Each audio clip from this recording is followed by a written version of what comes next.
दीप, आज मेरे पास आपके लिए 2 सवाल है, या रादर एक ही सवाल के 2 पार्ट्स हैं। पहला तो दर्शकों को ये समझा दीजिए, पावेल साहब ने कहा ठीक है इस बार चलो तुम्हारी मान लेते हैं और रेट हाइक नहीं करते हैं, लेकिन ये आगे की जो कमेंट्री की ये क्यों हुई और इसका मतलब क्या है?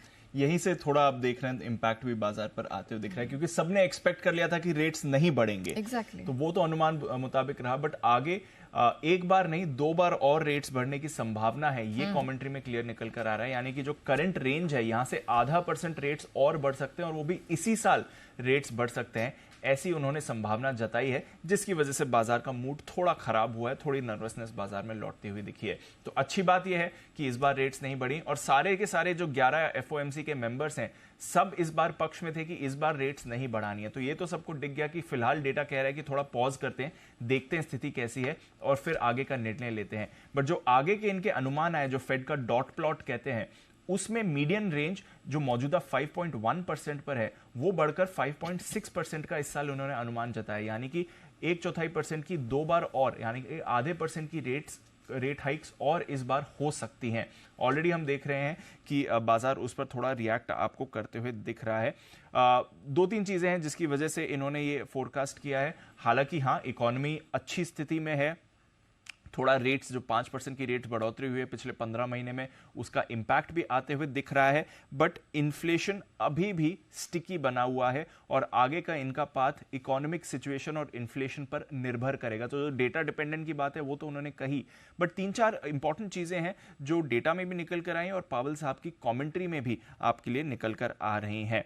एक तो उन्होंने कहा कि फिलहाल रेट्स घटाने की कोई संभावना नहीं है, पर हां इस साल का जो मीडियन रेंज 5.6% का अनुमान है, अगले साल 2024 के अंत तक ये 4.6% का अनुमान है। यानी कि ½ % यहां से नीचे, और अगर इस साल 5.6% जाता है तो फिर वहां से 1% नीचे। यानी कि अगले साल रेट कट्स आ सकते हैं, बट इस साल रेट कट की कोई संभावना नहीं है, ये तो उन्होंने क्लियर कह ही दिया है। उन्होंने ये भी कहा कि रेट्स बढ़ाने का जो पूरा प्रभाव है वो अभी भी आना बाकी है और सभी FOMC मेंबर्स में सहमति है कि आगे रेट्स और बढ़ने चाहिए। अब कितने बढ़ने चाहिए उस पर थोड़ा डिवीजन है, बट आगे रेट्स बढ़ने चाहिए, इस पर सहमति बनते हुए दिख रही है। इन्फ्लेशन का दबाव अभी बना हुआ है, स्पेशली कोर इन्फ्लेशन उस तरह से नहीं गिर रहा है जिस तरह से फेड चाहेगा, और इसलिए इन्होंने अपने डेटा प्रोजेक्शन में भी जो इन्फ्लेशन का एस्टिमेट था वो बढ़ाया है। यहां से तो काफी गिरेगा इन्फ्लेशन, बट जो पहले का 3.3% और 3.6% का एस्टिमेट था वो बढ़ाकर इन्होंने 3.9% कर दिया। तो इन्फ्लेशन अभी भी एक चिंता बनी हुई है और इन्होंने कहा है कि जब तक 2% का इन्फ्लेशन टारगेट अचीव नहीं हो जाता, प्राइस स्टेबिलिटी यूएस में नहीं आ जाती, तब तक फेड अग्रेसिव बना रहेगा। तो क्लियरली कमेंट्री है जो काफी इंपॉर्टेंट आपको आती हुई दिख रही है। इसलिए हम देख रहे हैं जुलाई की पॉलिसी जो अगले महीने होगी उसमें फिलहाल 65% लोग 1/4% की दरों की हाइक का अनुमान लगा रहे हैं। 10 साल की बॉन्ड यील्ड भी बढ़कर 3.8% पर आ गई। कल हम बात कर ही रहे थे कि इन्फ्लेशन गिर कर आया, बट बॉन्ड यील्ड क्यों बढ़ी हुई है,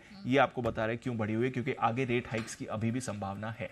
ओके, तो अब ये बता दीजिए कि मार्केट्स ने कैसे रिएक्ट किया है, इन्होंने अज्यूम क्या किया है मार्केट ने, क्योंकि हमने देखा है कमोडिटी मार्केट तो वैसे ही उठापटक दिखा रहा है, लेकिन इक्विटी मार्केट में क्या कुछ हुआ है? पॉलिसी जब आई तो मार्केट स्टेबल था, बट पॉलिसी के बाद फेड चेयरमैन की कमेंट्री में डाउ में हमने एक शार्प फॉल देखा था और उसके बाद रिकवरी भी होते हुए देखी।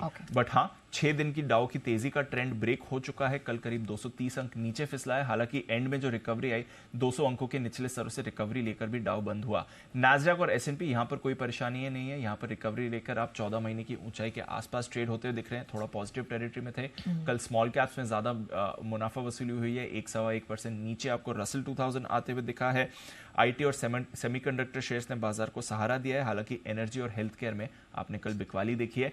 13 दिनों की रिकॉर्ड तेजी के बाद कल टेस्ला के शेयर भी फिसला, हालांकि मामूली सी ही इसमें गिरावट आती हुई दिखी। आज मई महीने के रिटेल बिक्री के आंकड़े आएंगे, इंपॉर्टेंट डेटा रहता है। 2.2% की ग्रोथ का अनुमान इस पर लगाया गया है। यूरोप में कल ½ % तक की बढ़ती, कोई परेशानी नहीं है। आज ECB की भी पॉलिसी आएगी, रेट हाइक पर तो ऑलमोस्ट सहमति है, बट कमेंट्री कैसी रहती है यहाँ पर वो भी इंपॉर्टेंट रहेगा। और कच्चा तेल कल 1.5% लुढ़का है, अच्छी बात है हमारे लिए। जो इनके भंडार हैं वहां पर 80 लाख की बढ़त आई है, अनुमान से काफी ज्यादा ये आंकड़ा आया है। JP मॉर्गन ने जो ब्रेंट का अनुमान था प्राइस का, वो इस साल के लिए घटा दिया है। इसके अलावा सोने पर आपने दबाव देखा, हालांकि डॉलर इंडेक्स पर भी प्रेशर बना हुआ है, 1 महीने के निचले स्तर के आसपास है। बेस मेटल्स दायरे में रहे, एग्री कमोडिटीज में कल थोड़ा रिबाउंड आते हुए दिखा।